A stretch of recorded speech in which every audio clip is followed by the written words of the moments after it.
बच्चों, हम लोग पिछली क्लास में त्रिभुज का क्षेत्रफल पढ़े थे। आज मैं जो है त्रिभुज के क्षेत्रफल संबंधी कुछ और प्रॉब्लम लेकर आया हूँ।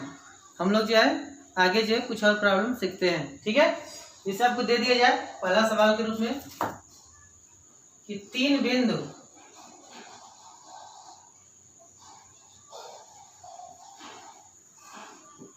A2,3 B4,K और C6,-3 संरेख हो तो K का मान ज्ञात कीजिए।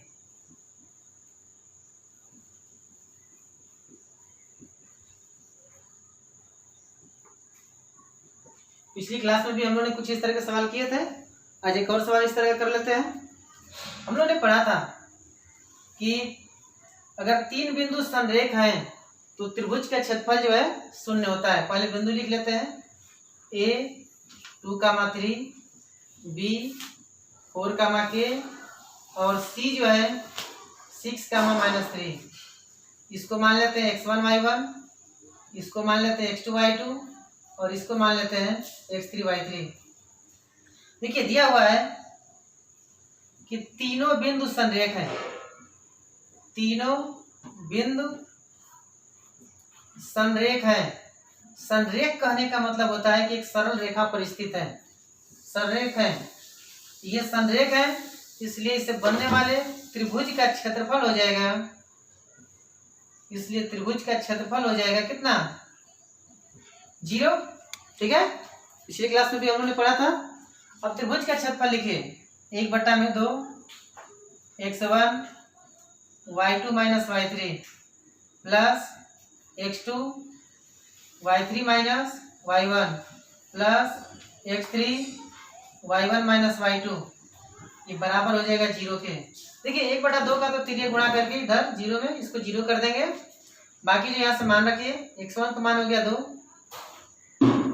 y2 हो जाएगा k, छोटा कोष्टक में लिखते हैं, y2 हो गया k और y3 -3 है, माइनस यहाँ पहले से +3 हो जाएगा, प्लस x2 का मान रख लीजिए यहाँ से 4 हो जाएगा, y3 यहाँ से रखिए -3 माइनस y1 का मान हो जाएगा यहाँ से 3 प्लस x3 का मान हो गया यहाँ पर 6 ब्रैकेट में, y1 का मान 3 और माइनस y2 का मान हो जाएगा k बराबर 0। इसको हल कर लेते हैं। हल करके बड़े आसानी से हम लोग k का मान निकाल लेंगे।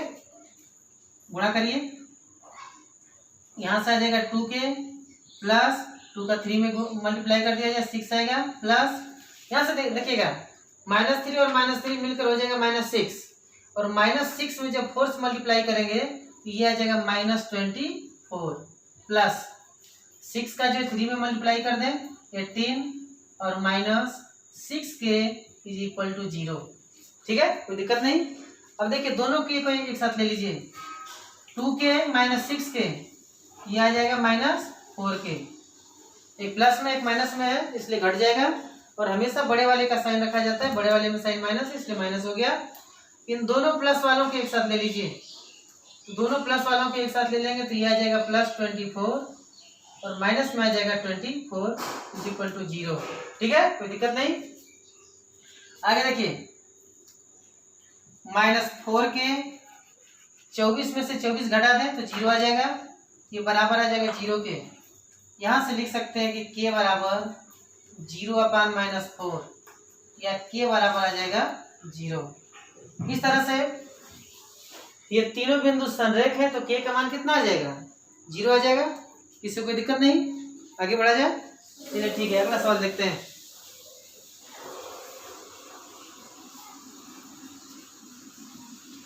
एक और सवाल लिखा जाए, फिर इसके बाद जो है देखते हैं आगे, इसको मिटा लिया जाए। देखिए दूसरा सवाल, एक त्रिभुज है, किसी त्रिभुज के शीर्ष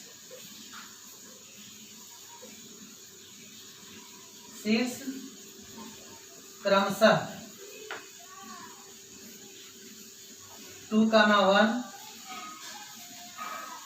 3, -2 और 7/2 कामा y है।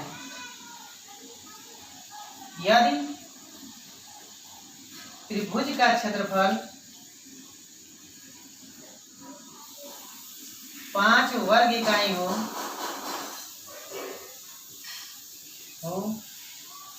तो y का मान ज्ञात कीजिए।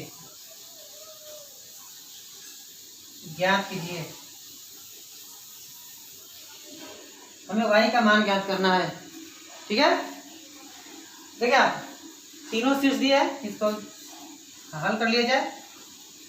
देखिए त्रिभुज के शीर्ष दिए हैं 3, -2, नहीं पहला शीर्ष है 2, 1, फिर है 3, -2 और तीसरा शीर्ष है 7/2 y। इसको मान लीजिए x1 y1, ये हो जाएगा x2 y2 और ये हो जाएगा x3 y3। ठीक है, अब ध्यान दें, दिया हुआ है कि त्रिभुज का क्षेत्रफल जो है 5 वर्ग इकाई है। त्रिभुज का क्षेत्रफल लिखिए, त्रिभुज का क्षेत्रफल ये हो जाएगा 1/2 into x1 into y2 minus y3 plus x2 y3 minus y1 plus x3 y1 minus y2। ये हो जाएगा त्रिभुज का क्षेत्रफल। देखिए त्रिभुज का क्षेत्रफल दे रखा है, कितना है 5 वर्ग इकाई है, तो 5 कर दीजिए यहाँ पर। ये बराबर होगा 1/2, x1 का मान कितना है 2, इंटू में y2 हो जाएगा -2 माइनस y3 हो जाएगा y प्लस x2 का मान रखें 3, y3 का मान हो गया y माइनस y1 का मान हो गया 1 प्लस x3 का मान हो गया 7/2 ब्रैकेट में y1 हो जाएगा 1 माइनस, फिर यहाँ पर -2 है प्लस में हो जाएगा +2। इस तरह से ब्रैकेट बंद कर दीजिए। इस 2 का इधर तीर गुणा कर लीजिए, तो गुणा करेंगे 2 का इधर कितना हो जाएगा 10। ये बराबर होगा, इसका कोष्टक के अंदर गुणा करके कोष्टक खोलिए, तो 2 का -2 में मल्टीप्लाई कर दें -4 होगा, यहाँ से आ जाएगा -2y, फिर 3 का y में यह आ जाएगा 3y -3, इसका इधर गुणा करें, ये प्लस हो जाएगा 7/2 है और 1 में 2 को जोड़ देंगे तो आ जाएगा 3। आगे सॉल्व कर लिया जाए तो 10 = हो जाएगा -4 और -3, ये मिलकर हो जाएंगे -7। यहाँ पर जो है -2y प्लस 3y, ये हो जाएगा y और प्लस आ जाएगा 7 में का 3 में मल्टीप्लाई करेंगे 21 आ जाएगा अपन 2। अब जो है इसको इसके साथ लेकर के माइनस कर लीजिए या सबको जो इधर पक्षांतर कर देते हैं। यह आ जाएगा y = यहाँ पर 10 है, 10 -7 इधर आएगा तो प्लस में हो जाएगा +7 और ये प्लस में इधर आएगा तो माइनस हो जाएगा, ये आ जाएगा -21/2। तो y = इस दोनों को जोड़ दें तो 17 -21/2। एलसीएम लेकर घटा दिया जाए, एलसीएम हो गया 2, 1 से डिवाइड करेंगे 2 आएगा, 2 का 17 में मल्टीप्लाई कर दें 34 -21। यह y बराबर हो जाएगा, यहाँ से 34 में से जो 21 को माइनस कर लिया जाए तो आ जाएगा 13/2। इस तरह से y का मान आ जाएगा 13/2। ठीक है, कोई दिक्कत नहीं ना। अगला सवाल देखा जाए, चलिए अगला देखते हैं। तीसरा सवाल,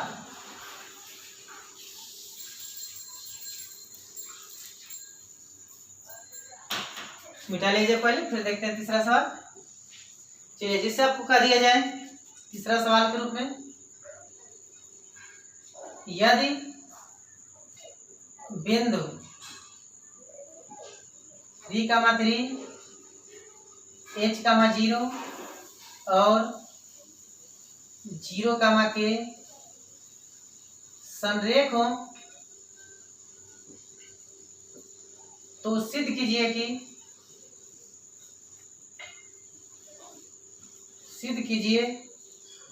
कि 1/h plus 1/k is equal to 1/3। ये सवाल है, इसको थोड़ा ध्यान दीजिएगा। देखिए तीनों बिंदु संरेख हैं, फिर संरेख पर एक सवाल आ गया। बिंदु दिए हुए हैं 3,3, h,0 और 0,k। मान लेते हैं x1 y1, ये हो जाएगा x2 y2 और ये हो जाएगा x3 y3। देखिए यहाँ पर तीनों बिंदु संरेख है, फिर से संरेख पर सवाल है। क्योंकि तीनों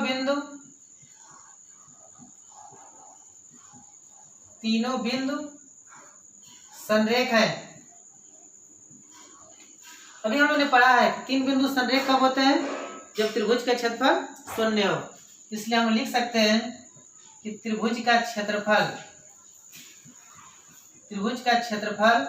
ये बराबर हो जाएगा 0 के। अब त्रिभुज का क्षेत्रफल लिखे 1/2 x1 y2 minus y3 plus x2 y3 minus y1 plus x3 y1 minus y2, ये बराबर में हो जाएगा 0 के। ठीक है, अब हम लोग जो है क्या करते हैं, तो पहले 2 से 3 गुणा कर दे रहे हैं, इधर जाएगा तो 0 हो जाएगा।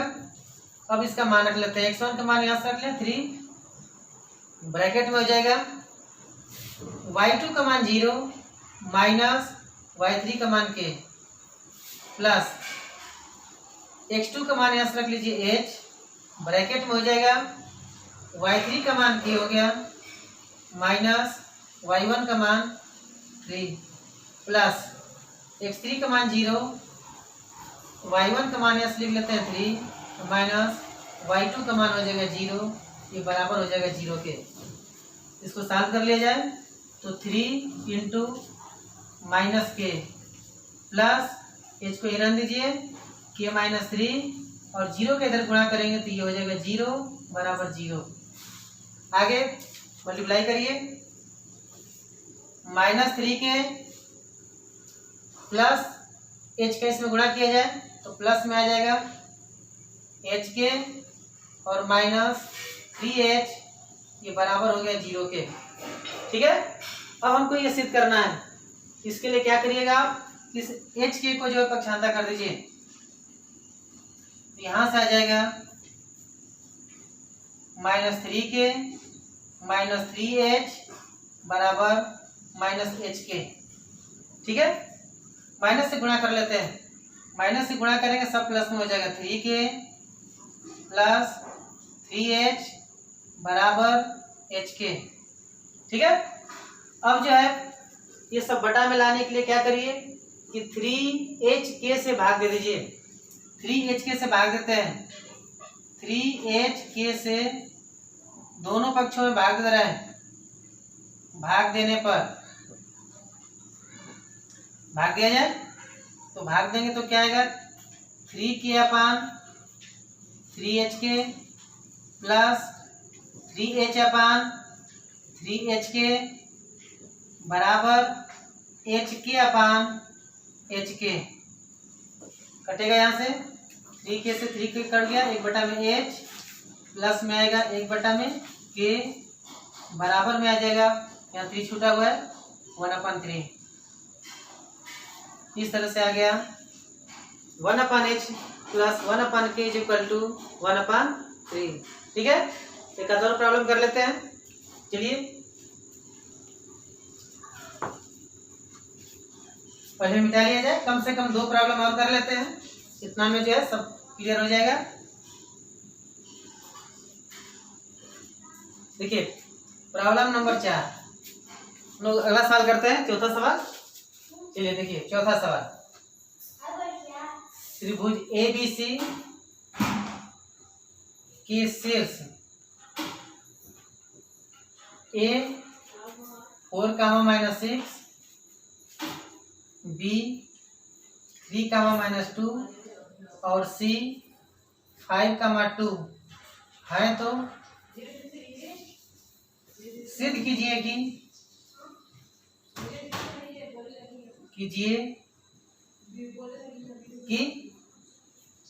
A से जाने वाली जाने वाली माध्यिका त्रिभुज को दो बराबर क्षेत्रफल के त्रिभुज में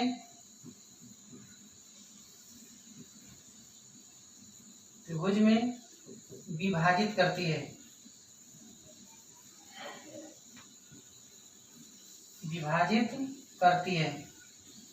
एक त्रिभुज दिया हुआ है एबीसी, ध्यान दीजिएगा, इस तरह से कुछ है। इसका शीर्ष ए है 4, बी दिया हुआ है 3, -2 और सी दिया हुआ है 5, 2। तो हमें ये दिखाना है कि ए से जाने वाली जो त्रिभुज की माध्यिका है, मान लेते हैं एडी है, ये माध्यिका जो है त्रिभुज को दो बराबर क्षेत्रफल के त्रिभुजों में विभाजित करती है। यानी कुल मिलाकर हमें दिखाना है कि त्रिभुज ए बी डी का क्षेत्रफल और त्रिभुज ए सी डी का क्षेत्रफल जो है बराबर है। ठीक है, देखिए आप एडी जो है, एडी माध्यिका है। जब एडी माध्यिका है इसका मतलब हुआ कि डी जो है बीसी का मध्य बिंदु होगा। और जब डी जो है बीसी का मध्य बिंदु है तो हम लोग पहले डी का निर्देशांक निकाल लेते हैं मध्य बिंदु के सूत्र से। तो निकालिए डी का निर्देशांक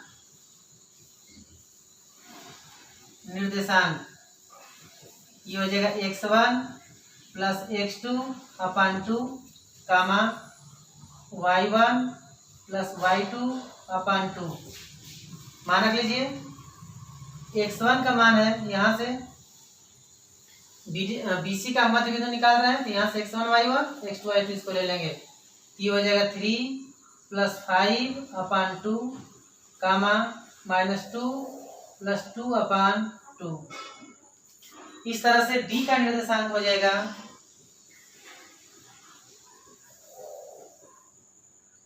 जोड़ेंगे तो आ जाएगा 8/2 कामा 0/2। इसको लिख सकते हैं 4, 0। अब देखें डी का हमें निर्देशांक मिल गया।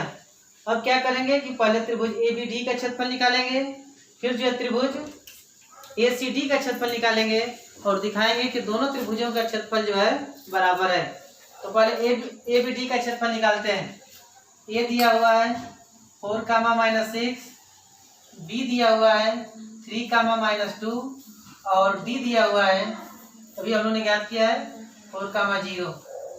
इसको मान लेते हैं x1 y1, ये हो जाएगा x2 y2 और ये हो जाएगा x3 y3। अब जो त्रिभुज ए बी डी का क्षेत्रफल निकालते हैं। त्रिभुज ए बी डी का क्षेत्रफल पहले सूत्र लिख लें, 1/2 x1 y2 - y3 plus x2 y3 - y1 plus x3 y1 - y2। मान रख लिया जाए, मान रखिए 1/2 x1 का मान कितना है 4, चलिए 4 y2 का मान हो गया -2 और -y3 का मान हो गया 0 प्लस x2 का मान हो जाएगा 3, y3 का मान हो गया 0 माइनस y1 का मान -6 है और माइनस यहाँ है +6 हो जाएगा प्लस x3 का मान हो जाएगा 4, y1 का मान हो गया -6 और माइनस y2 -2 है +2 हो जाएगा। हल कर लिया जाए 1/2 -2 -0 -2 हो जाएगा, 4 से मल्टीप्लाई करेंगे -8। यहाँ पर देखिए 6 3 से मल्टीप्लाई कर दें 18 और यहाँ -6 इसमें से +2 करेंगे तो -6 + 2 हो जाएगा -4 और 4 × -4 -16। इसको सॉल्व कर लिया जाए 1/2 18 में 16 दोनों माइनस में, दोनों जुड़ जाएंगे तो ये आ जाएगा -24 प्लस 18। सॉल्व कर लिया जाए 1/2 इंटू -6, ये आ जाएगा -3। क्योंकि त्रिभुज का क्षेत्रफल निकाल रहे हैं, क्षेत्रफल कभी माइनस में नहीं आ सकता है, इसलिए माइनस चिन्ह को छोड़ देंगे और लिख देंगे 3 वर्ग इकाई। क्योंकि क्षेत्रफल जो है कभी माइनस में नहीं होता है, अगर माइनस में कभी भी आ जाए तो माइनस को छोड़ देंगे। ठीक है, आगे जो है हम लोग दूसरे त्रिभुज ACD का क्षेत्रफल निकालते हैं। ACD का, तो ACD ये दिया हुआ है 4, -6, C का मान है 5, 2 और D का मान यहाँ पर हम लिखे हैं 4, 0। ये हो गया C और ये हो गया D। इसको मान लेते हैं x1 y1, ये हो जाएगा x2 y2 और ये हो जाएगा x3 y3। अब त्रिभुज का क्षेत्रफल निकालते हैं। त्रिभुज ACD का क्षेत्रफल, अभी हम लोगों ने सूत्र यहाँ लिखा था, डायरेक्ट मान रखते हैं 1/2। x1 की जगह पर हो गया 4, y2 - y3, y2 हो जाएगा 2 और -y3 0, प्लस x3 हो गया 5, ब्रैकेट में लिख दें तो x2 y3 - y1, y3 हो गया 0 और y1 -6 है, माइनस यहाँ भी होता है +6 हो जाएगा, प्लस x3 4 ब्रैकेट में आ जाएगा, y1 - y2, y1 हो जाएगा -6 और -2। इसको सॉल्व कर लें 1/2, 4 का जो है 2 में मल्टीप्लाई कर देंगे तो आ जाएगा 8 प्लस 5 6 जा 30। यहाँ देखिए दोनों को जोड़ेंगे तो कितना आ जाएगा 8 आ जाएगा, और 8 का जो 4 में मल्टीप्लाई करेंगे -8 है, 4 में मल्टीप्लाई करेंगे -32 आ जाएगा। ठीक है, आगे देखें 1/2, 8 को जो 30 में ऐड कर दें तो आ जाएगा 38 -32, माइनस कर लीजिए 1/2 इंटू 6, कितना आ गया 3 वर्ग इकाई। आपने देखा कि हम लोग जो है त्रिभुज ABD का क्षेत्रफल निकाला था, ये भी 3 वर्ग इकाई आया था। त्रिभुज ACD का क्षेत्रफल निकाला, ये भी 3 वर्ग इकाई आ गया। इसलिए हम लोग कह सकते हैं कि त्रिभुज ABD का क्षेत्रफल बराबर त्रिभुज ACD का क्षेत्रफल। अतः माध्यिका AD त्रिभुज ABC को 2 बराबर क्षेत्रफल के त्रिभुजों में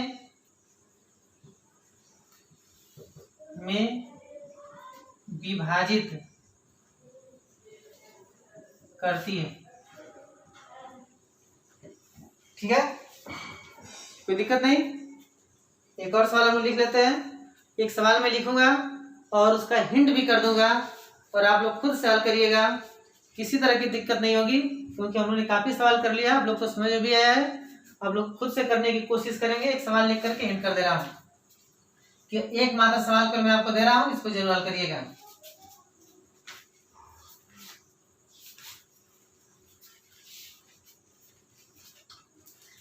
हाँ, इसको आप खुद हल करेंगे। 5वां सवाल है, चतुर्भुज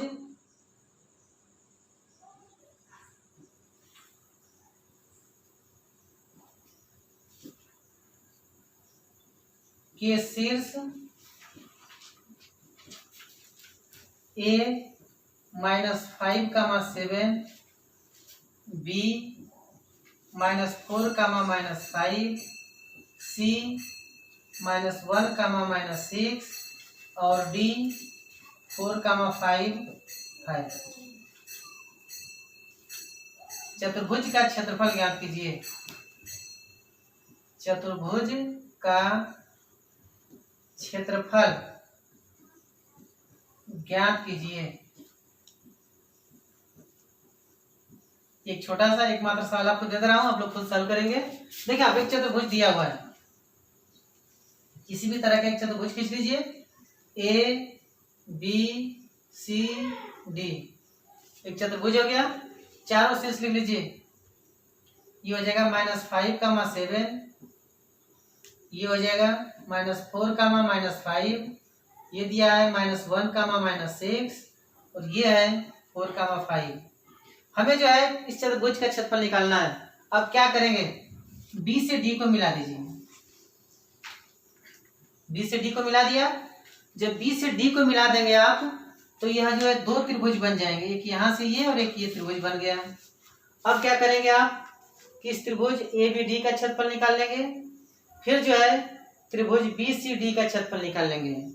जब दोनों त्रिभुजों का क्षेत्रफल मिल जाएगा तो आप क्या करेंगे कि इन दोनों का क्षेत्रफल जोड़ दीजिएगा, आपको जो चतुर्भुज ए बी सी डी का क्षेत्रफल प्राप्त हो जाएगा। ठीक है, थैंक यू।